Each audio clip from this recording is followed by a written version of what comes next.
Each face in this video is drawn from a real artifact, a manuscript, sculpture, or coin, preserved in the world's great museums. These remnants of the Middle Ages offer rare glimpses into lives once lived. Using AI reconstruction, we've restored their presence with care and historical fidelity, animating the stories behind the stone, ink, and gold. This 9th century bronze statue, a mounted warrior in regal calm, is believed to represent Charlemagne. He holds the imperial orb like Augustus reborn, casting the image of a Christian Caesar over medieval Europe. Crowned emperor, in 800 AD, Charlemagne united most of Western Europe and launched a renaissance of learning and law. From Aachen, he spread literacy, reformed governance, and forged Christendom as a political force.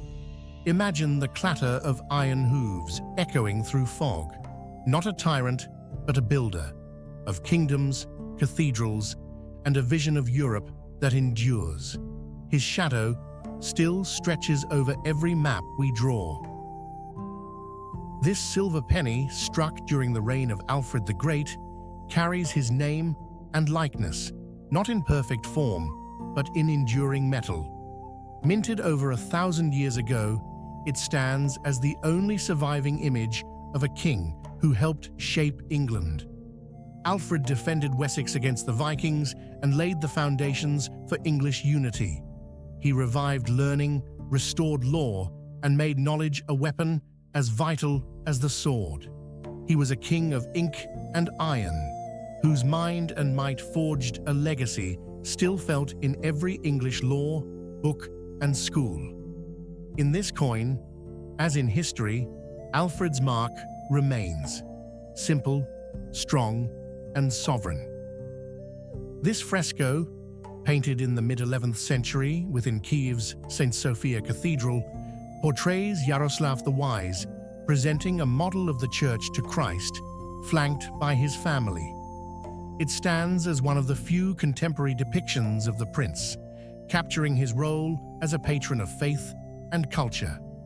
Yaroslav's reign from 1019 to 1054 marked the zenith of Kievan Rus. He fortified the state's legal foundations with the codification of laws, fostered international alliances through strategic marriages, and championed the spread of Christianity. Under his guidance, Kiev flourished as a center of learning and spirituality.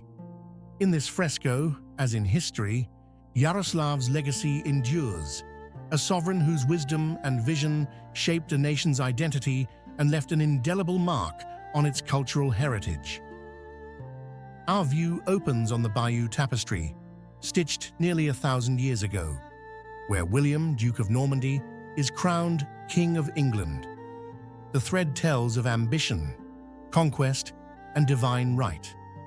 In 1066, William crossed the Channel, defeated Harold at Hastings, and forever changed England's destiny. He ordered the Domesday Book, reformed feudal law, and forged a kingdom under Norman rule. Imagine him now, sharp-eyed, iron-willed, the sea wind curling his cloak. He was no mere conqueror, but a founder of dynasties. The shadow of his crown still touches every stone of English power. This silver penny, struck during the reign of Richard the Lionheart, bears his name and title in Latin, brief, sharp, and sovereign. It's one of the few artifacts from his time to preserve his authority in metal. Richard the Wise spent only months in England, but a decade defending its crown. He fought in the Third Crusade, stormed fortresses, and defied empires, earning a legend far greater than his rule. In this coin, as in history, Richard remains a warrior king, cast in silver and remembered in steel. This illuminated miniature, created around 1484, depicts Joan of Arc in a scene from her life. Though produced decades after her death, it offers a rare glimpse into how she was remembered by her contemporaries. Joan, a peasant girl turned military leader, claimed divine guidance to lead France against English occupation. Her courage and conviction inspired a nation, leading to pivotal victories during the 100 Years' War. Captured and executed at 19, Joan became a martyr and symbol of French unity. In this image, as in history, she stands resolute, a beacon of faith and resilience.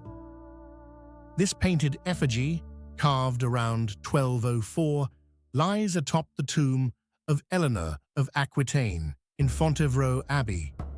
Crowned and holding an open book, it reflects her legacy as a queen of learning, culture, and political power.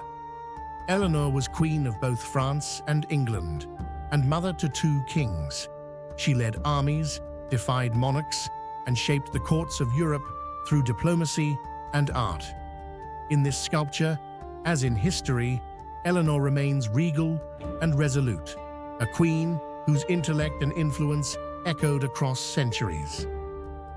This miniature from the manuscript Simiao, created around 1151, shows Hildegard of Bingen receiving a vision. With stylus in hand and divine light above her, it's one of the few images supervised by the mystic herself. Hildegard was a visionary, composer, scientist, and abbess. Her writings merge theology and natural science, and her music still echoes through sacred halls. In this image, as in her life, Hildegard listens not to the world, but to the heavens.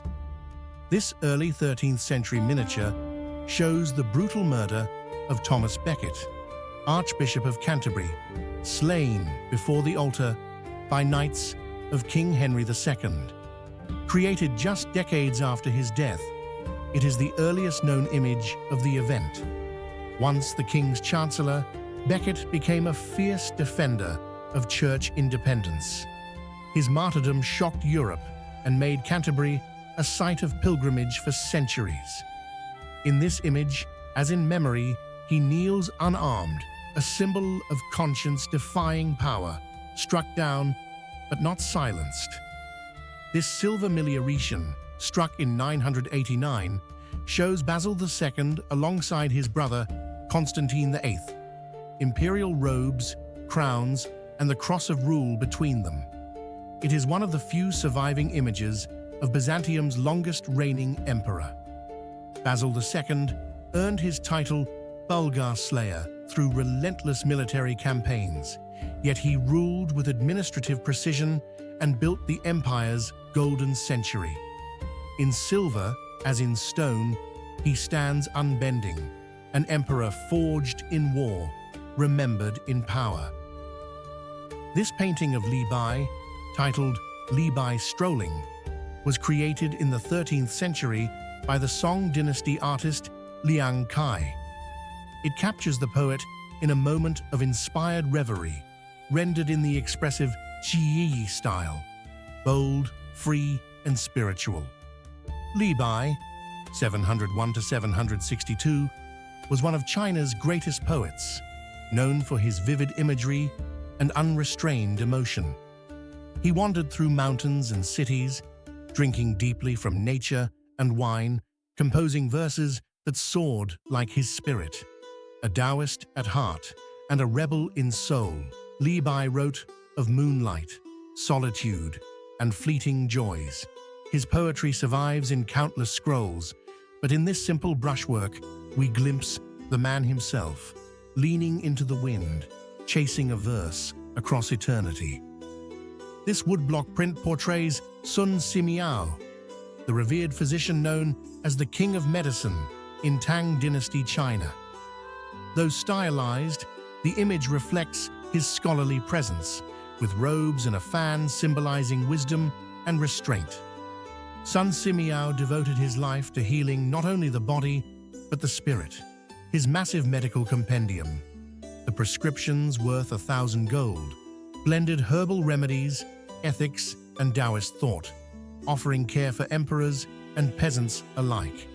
He believed a true doctor must value human life above wealth or status.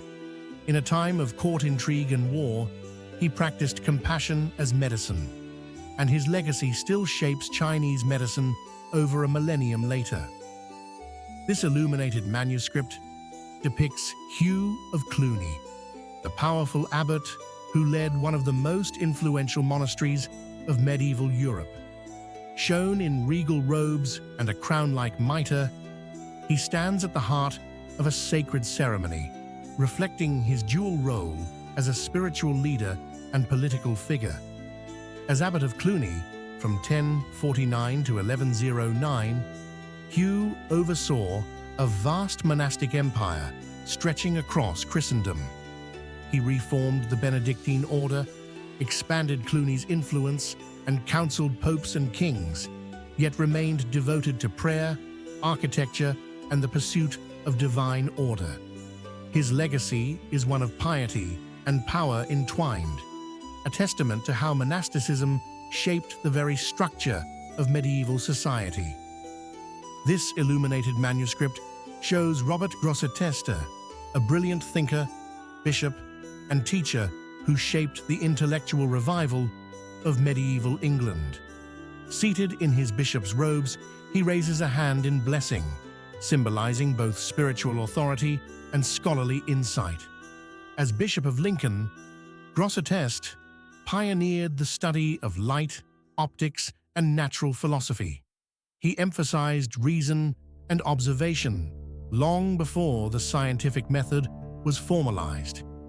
His teachings influenced generations of theologians and scientists, leaving a legacy that bridged faith and reason at the dawn of a new intellectual era.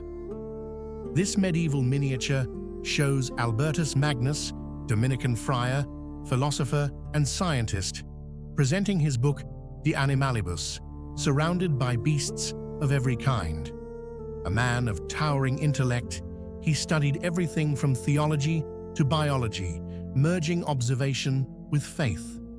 Living in the 13th century, Albert pioneered the use of Aristotle in Christian thought and laid the groundwork for future natural sciences. As a teacher of Thomas Aquinas and the first medieval scholar to comment extensively on the natural world, he earned the title Doctor Universalis, the universal doctor, for good reason.